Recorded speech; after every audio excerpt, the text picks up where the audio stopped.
Hello, you gorgeous individuals. It's Kav here, and today I'm going to be sharing with you all 25 mostly bookish facts about me.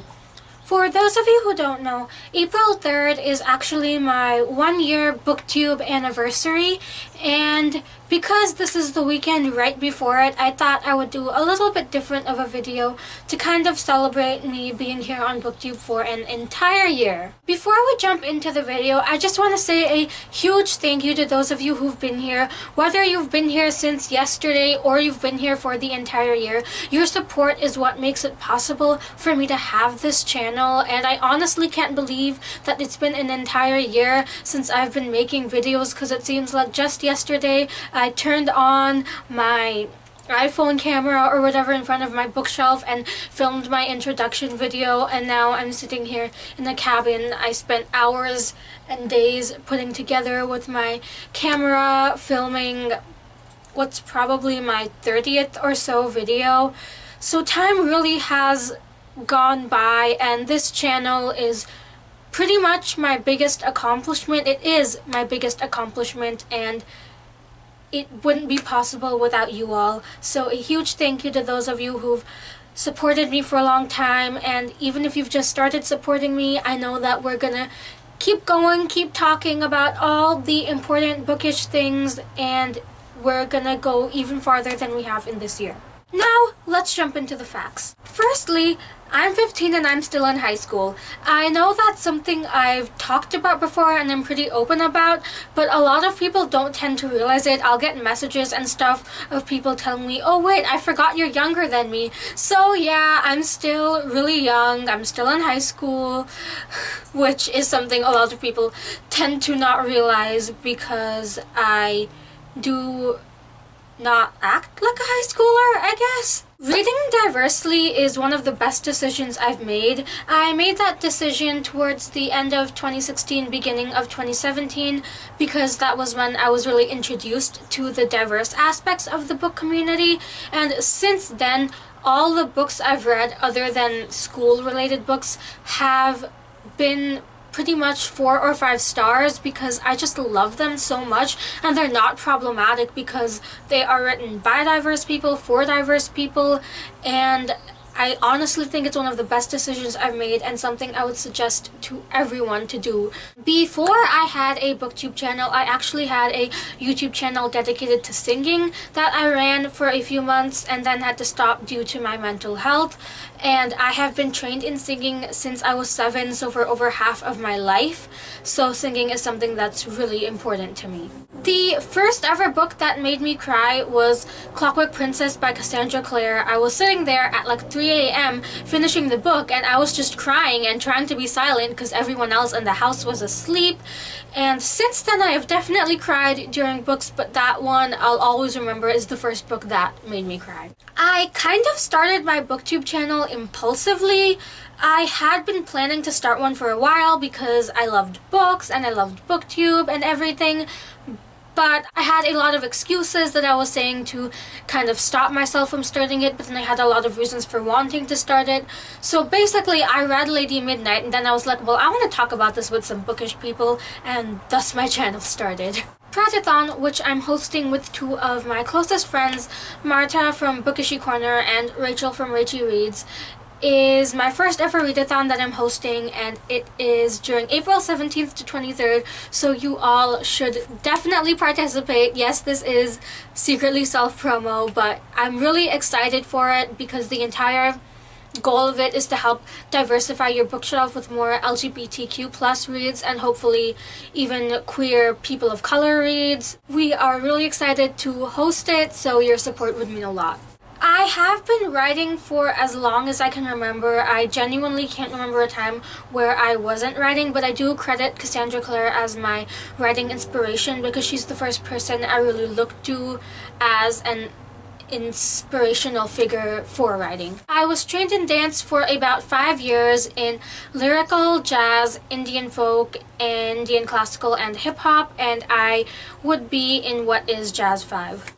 I bought The Coldest Girl in Cold Town by Holly Black on an impulse as well. I met Cassandra Clare and Holly Black when I was 14, and I just thought that Holly was really hilarious. I met them for a signing of the books from the Magisterium series, and I thought Holly was really funny and cool, so I just ended up buying her book and getting that signed.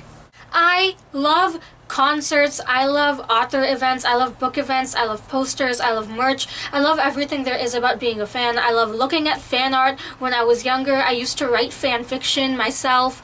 I honestly just love everything there is about being a fan, because it's just so nice to have something that you love so deeply. When I read More Happy Than Not by Adam Silvera, I was really into the book, and I was reading it right before my singing class. I was getting towards the end of the book, so first of all, I didn't even want to go into my singing class. I was like, I have to finish this. So when I got home, I was reading it, and then I had to go to the bathroom, so I took the book with me into the bathroom, and I ended up forgetting I was in the bathroom and finishing the book while I was in there.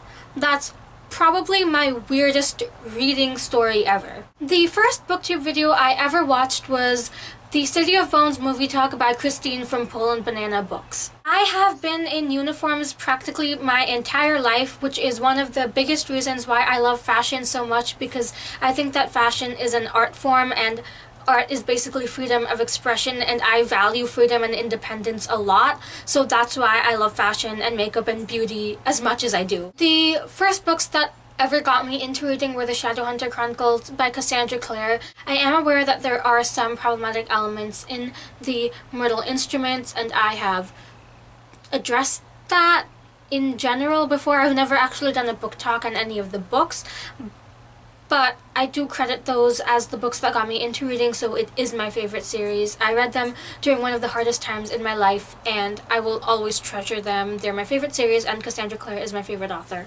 If I hear that a book or a TV show or a movie has a queer character or a character of color, I am honestly so much more likely to watch/read it. I am actually a bigger fan of contemporary than I am of fantasy, and fantasy-wise, I prefer urban fantasy to high fantasy. I don't know if it's because I like the aspect of being more able to relate world-wise, I guess, because I can just see easy parallels between the world and my life. I strongly believe that you have to love and care for yourself before you try to take care of anyone else, and before you really try to work on any other aspects of yourself. I'm a huge proponent of self-love because I know what it's like to not love yourself, and I also believe very strongly in body positivity of all body shapes, sizes, and whatever else.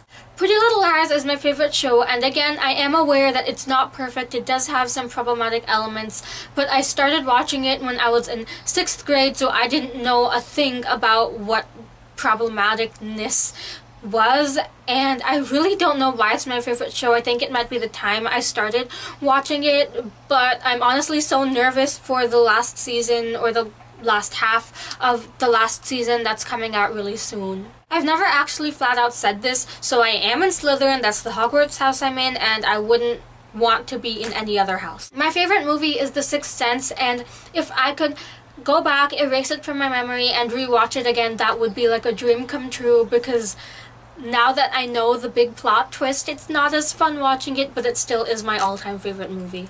I have never read Twilight. I never want to read Twilight. I accidentally saw like 10 minutes of one of the movies, and I realized that I genuinely did hate it as much as I thought I did, so Twilight is like a never to read or watch for me. I have a bookshelf, then I have a smaller shelf next to it, and that small shelf is dedicated to just diverse books. I want to fill it completely up with diverse books and then move on to filling my entire bookshelf up with diverse books. I tend to not enjoy books I read in school, but ones that I did really enjoy and are probably some of my favorite books were The Giver, which I read in 6th grade and then went on to read all of the companion books, and To Kill a Mockingbird, which I read in 8th grade. When I was younger, I supposedly met James Dashner. I don't really remember the trip, so I don't credit it as an author meeting, but my sister, mom, and I went to go meet him, and my sister was a fan of his books, so my mom took a picture of them together and then forgot to save the picture, and that is probably another one of my really interesting stories. My least favorite tropes are probably the bully to lover tropes, because I don't think that the actions of a bully should ever be condoned as, oh, they just like the other character. And also the girls hating on girls trope, because I feel that a lot of times with making a heroine in YA, they make her a special type of girl who's not like other girls, which I think is ridiculous and unnecessary. Those were 25 mostly bookish facts about me. I hope you guys enjoyed this video. I've never done anything like it before, so let me know what your thoughts were. If definitely please comment and rate and click that subscribe button. And as I said in the beginning of this video, thank you guys so much for your support so far. It really does mean the world to me to know that there are people who genuinely want to hear about my thoughts on books. And if you'd like to follow me on any of my other social media or on my Goodreads, all those will be linked in the description below as usual. I hope you have a lovely day or night wherever you are. Please remember that you deserve the world and you're beautiful just the way you are. And I will see you next Sunday with a brand new video. Bye!